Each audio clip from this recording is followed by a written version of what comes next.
Thank you for joining me for today's devotion. We're looking at Psalm 121, and during our previous devotional we established that is a psalm, one of the psalms of ascents. That means the pilgrims that were going up to Jerusalem's temple, they would sing these beautiful psalms. And we looked at the first couple of verses. It says, I will lift up my eyes to the hills, from whence comes my help. My help comes from the Lord who made heaven and earth. And we understood that the psalmist was describing, if you want, the mental preparations to go up to Jerusalem. They were required to go up to Jerusalem 3 times a year. And for many of them, that meant quite a challenging journey over many days. And it would present various challenges, and they were facing many different dangers. But it says here that the psalmist was encouraged because as he looked up to the mountains and he considered the journey that he was about to go on, he knew that his help would come from the Lord. No matter what he would face, no matter the hardships, the trials, the tribulations, the help that he needed would come from the Lord. And he just builds on that in verse 3 and 4. Let's read it. He will not allow your foot to be moved. He who keeps you will not slumber. Behold, he who keeps Israel shall neither slumber nor sleep. He will not allow your foot to be moved. Some of you know that I love to climb mountains. Though I'm not a full-on mountaineer that climbs with ropes and so on, but I enjoy scrambling. And that's really just climbing rocks, but without the help of ropes. And I'm well aware of if your foot slips, how dangerous that is. And so it's so important. I was being taught by my friend to make sure that we've got 3 points of contact. That the rocks that you are taking a hold of are not loose and so on. And being very careful where you put your foot. But occasionally that happens. Occasionally you just lose your footing slightly, but of course you've got your other points of contact.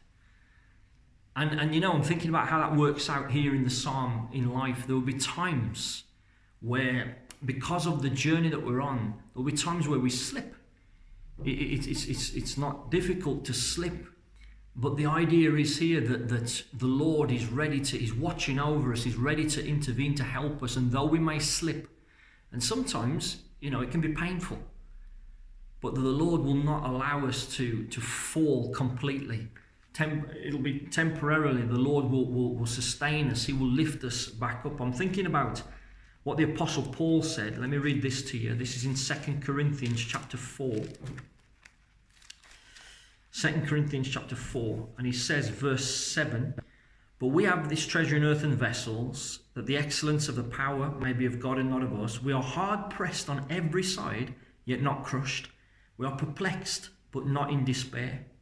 Persecuted, but not forsaken. Struck down, but not destroyed.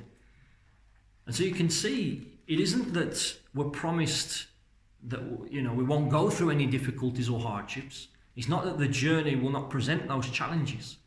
And there'll be moments where it feels as though your foot has slipped and that can be painful, but that the Lord will lift you back up. And that's what he's saying, my help comes from the Lord, the maker of heaven and earth.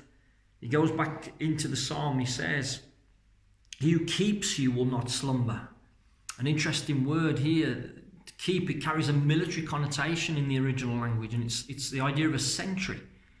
He who's watching over you. He who's guarding you. He does not slumber. He doesn't fall asleep. He doesn't neglect his responsibilities. He undertakes for us. Behold, he who keeps Israel shall neither slumber nor sleep. We may be caught out, but he will never be caught out. He knows exactly what we're going through. He knows exactly what we need. What's more, he's always present. He's always with us to get us through. And so, again, just to encourage you today, just as the psalmist was encouraged, there may be challenges. You may well feel that your foot has slipped, so to speak, but God is with you. Allow him to lift you back up, to pick you back up. He's sustaining you on this journey. Yes, it can be painful at times, but keep going. As I've said so often, keep going. You know, the psalmist, he had a destination and he was determined to get there. And that was to present himself before God in the earthly Zion, in Jerusalem. And we, at the end of this life, we have our destination. And that is to present ourselves before him as good and faithful servants. May God bless you. Have a victorious day.